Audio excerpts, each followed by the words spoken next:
Hello everyone, my name is Loco and welcome to some more StarCraft 2. Now today we're not going to be looking at any kind of gameplay, today we're not going to be discussing the game and talk about strategy and all that sort of stuff. Instead what we're going to be having a look at is the latest patch notes that they've introduced in the Legacy of the Void expansion. So this is going to be the beta balance update for September 3rd, 2015, and this is obviously still a pretty massive overhaul because the game is still in beta. Now in the previous patch that we saw, they've basically changed up a massive amount of the basic of StarCraft 2. They've removed the mule, they've removed the chrono boost, and they made queen injects automatic. Those changes upset a lot of people. I personally thought they were very good, especially after playing a couple hundred games after the patch, and it's been a great time. But in this video, I'm going to be talking about the differences that they've made today, and we're going to be having a look at the patch notes, and I'm going to give you my thoughts on exactly what they have changed right now, and if I think it's good or not. So first off, below are the latest changes for the Legacy of the Void beta. First up, what we have Protoss. The Zealot charge damage decreased from 30 to 8. Now, you may be a little bit confused about this. Basically, what Zealot charge is, basically they charge in, obviously, right? After you research that ability. They charge up to a unit, and in the past, they didn't used to do any kind of damage to that unit immediately. But in the last patch, they actually got a 30 damage increase for the initial impact. Now, that was a pretty massive thing, and Blizzard actually came out later to say that that was a bug in their internal testing version of the game. Basically, that was a bug with it not being triggered every single time, and they fixed that bug before actually pushing the Legacy of the Void beta patch live, basically meaning that the Zealot charge was going to go up to 46 damage, because it wouldn't just charge in, but also slash twice immediately. And there was like some sort of bug going on. Protoss players were abusing it heavily on the ladder, and the damage has been decreased from 30 to 8. It's still a buff to the Zealot compared to how to the Swarm, but it got fixed. This change, however, is a lot bigger. Chrono Boost is back. There's no energy cost on Chrono Boost, the ability is set to autocast and is defaulting on the Nexus, and the efficiency is reduced to 20% compared to the one in Heart of the Swarm, but it never expires. Okay, so what does this mean? It means that as a Protoss player, you will once again have the option to differentiate yourself a little bit at the very least and make tech switches a little more viable. Let's say you want to go from a robotics facility towards a Stargate. It is actually going to be possible to put the Chrono Boost on the Stargate permanently at only 20% of the efficiency, but 100% of the time. And it still allows you to be a little bit more useful, while at the same time also allowing new players that are new to the game, so new to StarCraft, to make sure that the Nexus is just producing probes a little bit faster. So it is a smart little way. It's sort of like a middle of the road sort of scenario right now. I'm not 100% sure how big this is really gonna be. I can imagine that it doesn't really do too much. But it will help Protoss produce a little faster and get those all-ins out a little bit faster as well. And for that very reason, the Warp Gate research time has increased to 160 from 140, which is basically a reversion from the last patch. This change, however, the Photon Overcharge, is much bigger than the Chrono Boost one, I feel like. Like, a lot of people are talking Chrono Boost. Photon Overcharge changes are, in my opinion, the biggest thing that Protoss is really lacking in right now, and I'm glad that it's being changed. So, what is Photon Overcharge being used for right now? In every single matchup, when you are playing Protoss, you can be using the Warp Prism, or not the Warp Prism, the Mothership Core's ability to Photon Overcharge in Nexus. And there's a massive cannon that sits on top of the Nexus. It basically has a massive range of, I believe, 13.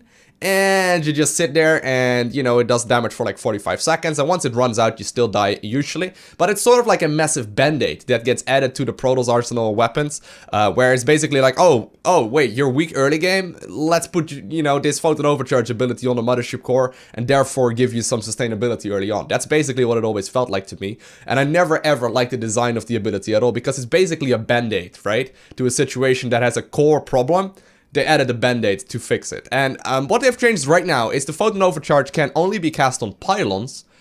The attack range, I believe, is down from 13 to 7, has a duration of 30 seconds, and it costs 25 energy. So the energy cost is from 100 to 25. It deals 30 damage every 1.25 seconds. So basically what this means is that now all of a sudden the efficiency of Photon Overcharge gets changed a lot. I mean, the spell name is still the same and it still shoots things from a building. But other than that, the ability is going to be completely different. And I have seen a lot of people already getting Photon Overcharge Rush from a pylon, for example, right? This is the stuff that is happening right now in the Legacy of the Void beta. But I gotta say, I am very glad that this is being changed up. I never liked the original Photon Overcharge, and the fact that this is actually something that can be used on multiple pylons and also can be used offensively. I mean, you can literally try and save a, you know, a pylon with just a Photon Overcharge on it, and still maybe do some offensive warpings and whatnot as well. But it's cool that it's being changed at the very least, and I don't know exactly how much of a difference this will make to the early game of Protoss. If it turns out that Protoss is still weak in the early game, they will just die to any kind of Ravager or Marine bio push. But we'll see, I'm glad that it's being changed at the very least, and I'm gonna be excited to be playing against this a ton in the next couple of days to see what happens. Colossus, increase the thermal lens upgrade from, from 8 range to 9. I was gonna say, they're a little bit inconsistent sometimes with this, but it is now at 9 range again, which is what it is at the Heart of the Swarm as well, from 8. So the thermal lens upgrade that you get in the robotics bay, once again at an increased range, and I guess this is because nobody ever uses Colossus. And, you know, it's going to be a little more useful right now. I don't think this is hurting Zerg too much. It's probably more of a problem for Terran players, where obviously, you know, they're still going to be struggling a lot against force fields as well. And with a couple of the changes that are made to Zerg, I feel like this is okay to be dealing with. But it's going to be interesting to see the Colossus back in the game and not just, you know, the Disruptor unit that got added in Legacy of the Void, which is pretty much a lot of Protosses are running. So at the very least, this should make the Colossus viable again. I've never been a fan of the Colossus design. I've been very vocal about this in the past as well. I think it's kind of a weird unit that doesn't really require very much of anything. But at the very least, you know, it is something that Protoss kinda need-ish, maybe, potentially.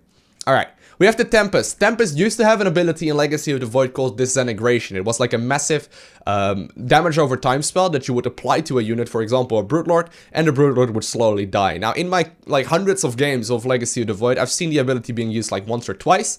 Tempests are very uncommon in general, so basically it now functions again like it does in Heart of the Swarm, and I guess it will be kind of useful, I don't know, once the game settles down a lot more towards like the late game scenarios. I've not seen Tempest very much myself.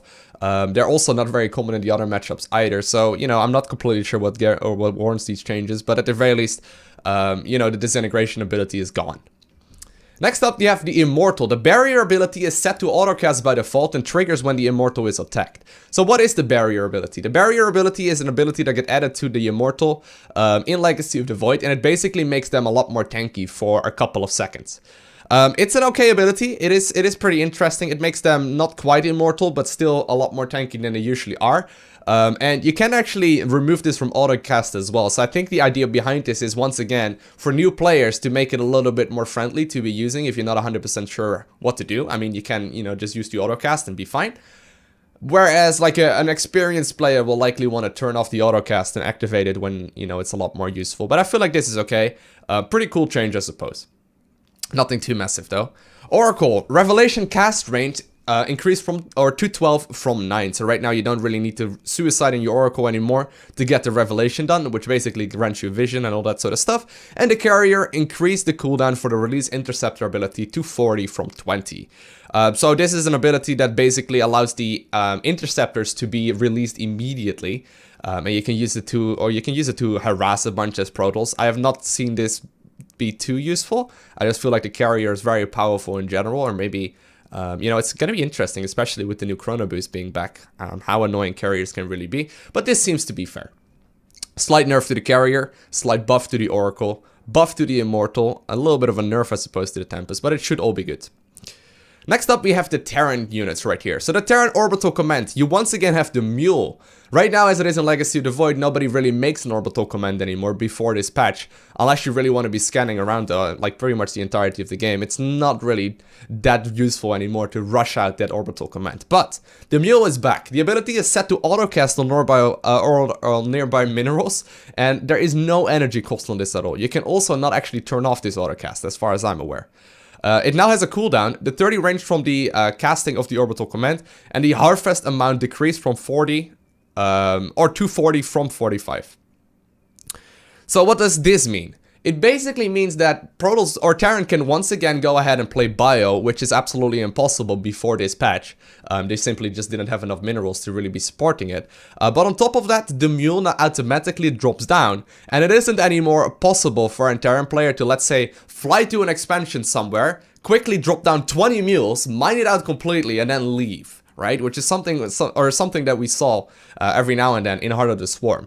So I actually really like this change. I mean, it makes bio once again viable. The fact that it's an autocast, I guess, is fair enough, considering that queens are now also an autocast. And the scanner sweep now costs 50, or increased to 100 instead of 50 energy, and the extra supply increases from 75 or to 75 from 50. These wordings are a little interesting, or the order of naming right here is a little interesting, but it basically means that mules are gonna be back in the game. Chrono Boost is gonna be back in the game as well, but they're all a little bit toned down, a little bit more noob friendly to use. But if you really want to, you can definitely be like controlling this yourself as well, and therefore optimize it. I quite like it. Although it's obviously going to take hundreds of games to really form a solid opinion over this. Now we also have the siege tank. Now has a 0.75% second delay before firing when unloading from a medevac while in siege mode. So basically you can be reaver dropping a Legacy of the Void with a siege tank and a medevac. Right now it has a short firing delay, so you cannot be dropping constantly and be very annoying with it. I never really had too many issues with the siege tanks, but I think this is going to especially help people out in lower leagues to make sure that you don't like lose everything, because you need to focus so much attention on killing the siege tank and a medevac. Seems like an okay change, and it seems pretty good, especially because bio now is going to be viable again. I think that the siege tanks are, you know, siege tank drops, because you're making siege tanks and medevacs anyway, are going to be a little bit more popular again. So it's going to be cool to see this. So pretty massive changes to Protoss and Terran in general. Zerg could also a couple of massive changes actually, and these are pretty cool. So first off, Spawn Larva increased from 2 to 3 per cast. So Spawn Larva is an automatic ability that is on queens that will be injecting a hatchery, and it used to give you 4 larvae in Heart of the Swarm. Then they reduced it down to 2 but made it automatic so you wouldn't miss a single one. And now it's going to be up to 3 again. This is going to mostly change the amount of macro hatcheries that you need to make and the amount of minerals that you're going to be flooding early on. It sounds like it's not that big of an increase because obviously the hatchery also generates larvae by itself, but this is a pretty massive change, I feel like, and I think it's gonna make late game Zergling switches, for example, a lot easier. So pretty cool. It's a slight buff considering that the mule was back and the Chrono Boost is back.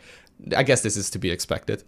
Creep now spreads faster, and it also recedes faster. So what happens? Right now you put down a creep tuber, and it takes, you know, quite some time to actually be, you know, progressing forward. The same actually goes for, let's say, you have an Overlord dropping creep on an expansion of your opponent. It takes 45 seconds for that creep to be completely dissipated. And to be completely receded. So right now they've basically increased that speed a little bit more. And the idea behind that is that since queens now automatically inject, Zerg players are going to have to focus their attention elsewhere, and creep threat is where skill is going to be determined a lot of the time. So this is pretty cool. It's going to be interesting to mess around with, and I'm glad it's being tested. Now this is the one massive change I feel like, besides obviously the extra larva, that Zerg is really gonna enjoy, and I'm gonna really enjoy this. Increases the corrosive bio ability for the Ravager at the lair tech in the actual Roach Warren to 13 from 9. Now, what exactly is this? 13 range, how much is that? The corrosive bio ability is a ability that is on the Ravager, which morphs off of a Roach, and it basically allows you to siege up, and you do a lot of damage with it. Now, 9 range is already a pretty substantial amount. 13 range is a crazy amount. Like I mentioned, the Nexus Photon Overcharge, which doesn't exist anymore in the current version of the game apparently, we just read about that, also had 13 range if I'm not mistaken, and a siege tank in the game, when sieged up, also has 13 range. So the fact that corrosive bio is gonna be all the way up to 13 range as well means you can literally like stand way outside of a Terran or a Protoss base and still land that corrosive bio ability in their mineral line on certain maps, right? It is a pretty massive change, and I think it's actually further, now I think about it actually, I think the corrosive bio can now be used further than you have vision as Zerg, I think. Like, I think the corrosive bio ability now has more range than you can actually see with a single Ravager, although that is not tested by me, so don't blame me on that. You do need a lair, you do need an upgrade as well, so you're gonna have to decide whether or not you want to go for the Roach Speed upgrade, the Tunneling Claws upgrade, or whether or not you want to be going for the Ravager range, whatever it is called. Pretty cool change. Once again, I think this is gonna be fun to mess around with. I'm gonna be playing this a ton, I can guarantee you that. Yeah, it's gonna be interesting how this will fare against mech as well. The reasoning behind this one, I think, is that oftentimes later on into the game, Ravagers really do become a little bit useless, like you don't really use them very much. But this is also gonna really help out Zerg players to play like 2-base Ravager with like a third hatchery for that extra larva generation, but it's really gonna help Zerg players to be defending all-ins as well. Like, you can literally nuke down a Protoss army from a crazy distance with this spell. And you can also, now think about it actually, let's say you're chasing down Hellions, for example, you can probably throw down the corrosive bio in front of them and have them actually right in it. I think that's, I think that's gonna be possible, or maybe with Marauders or something if you're chasing them down, so that's gonna be cool. The Overlord transport ability, the Ventral Sacs upgrade, now requires a lair. So no more super early Overlord drops. It's a little bit funny in Zerg vs Zerg every now and then, but that is going to be gone.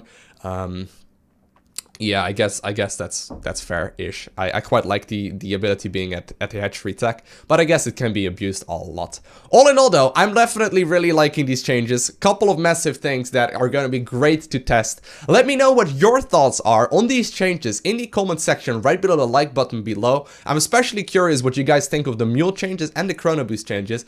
I think they're okay-ish, but I'm not 100% certain. I want to thank you guys all for watching. Have an amazing day. Do not forget to smile, and I'll see you in the next one.